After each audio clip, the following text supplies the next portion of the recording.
سارا میکال اپنی امیدواروں سے مل رہی ہیں. ان تمام خواتین کو سارا میکال کی تنظیم ویمن فار ٹینیسیز فیوچر نے تربیت دی ہے. یہ تمام خواتین ریاست ٹینیسی کے مختلف ڈسٹرکٹ سے نومبر میں ہونے والے امریکی انتخابات میں حصہ لے رہی ہیں. میرے لیے دوسروں کے ساتھ رابطے کا سب سے مؤثر طریقہ لوگوں سے براہ راست ملنے کا تھا، چاہے ہمارے خیالات ملیں یا نہیں. ویمن فار ٹینیسیز فیوچر یا WTF ایک پولیٹیکل ایکشن کمیٹی ہے. اس کی شروعات ٹینیسی کی ایک ڈائننگ ٹیبل کے گرد اس وقت ہوئی جب کچھ خواتین نے اپنے سوالات کے جواب چاہے، جیسے سیاست میں خواتین کی تعداد کم کیوں ہے اور کیسے خواتین اس منظرنامے کو بدل سکتی ہیں. خواتین امیدواروں کے لیے منتخب ہونے میں ایک بڑی رکاوٹ فنڈ ریزنگ اور اس کے لیے وسائل کی دستیابی ہے تاکہ وہ پیسے جمع کر کے ایک مؤثر انتخابی مہم چلا سکیں. Hey, Mr. Turner, you know who I am. How's the race look so far? Well, that's why I'm calling. Ask if you would be willing to help me one more time by giving me a donation. امریکہ بھر میں grass root level پر اس وقت ایسی بہت سی ترقی پسند تنظیمیں کام کر رہی ہیں جن کا مقصد خواتین کی تربیت کرنا اور انہیں امریکی سیاسی منظرنامے میں اپنی جگہ بنانے میں مدد دینا ہے.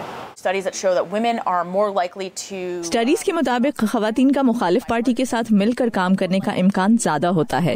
وہ ایسے بلز پیش کرتی اور ان کی حمایت کرتی ہیں جن کا تعلق خواتین، بچوں، خاندانی ایشوز، سول اور انسانی حقوق سے ہو.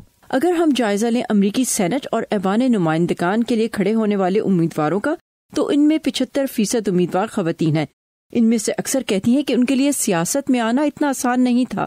میرے لیے سب سے بڑا چیلنج یہ تھا کہ میں کس طرح اپنے روایتی ملازمت پیشہ ماں کے رول کے ساتھ اپنی زندگی میں توازن پیدا کروں.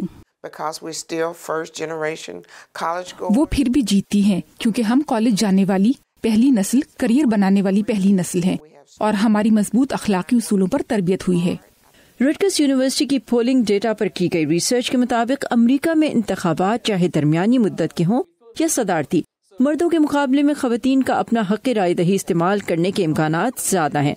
ایک خاتون کے چیلنجز کو دوسری خواتین ہی بہتر سمجھ سکتی ہیں. بظاہر یہ ایک دقیانوسی بات لگتی ہے، لیکن یہ سوال اب بہت سے امریکی تجزیہ کار پوچھ رہے ہیں. کیا زیادہ خواتین کا ووٹ ڈالنا خواتین کے منتخب ہونے پر اثر انداز ہو سکے گا؟ اس کا جواب 6 نومبر کے انتخابات دیں گے. Saba Shah Khan, Urdu VOA، Nashville, Tennessee.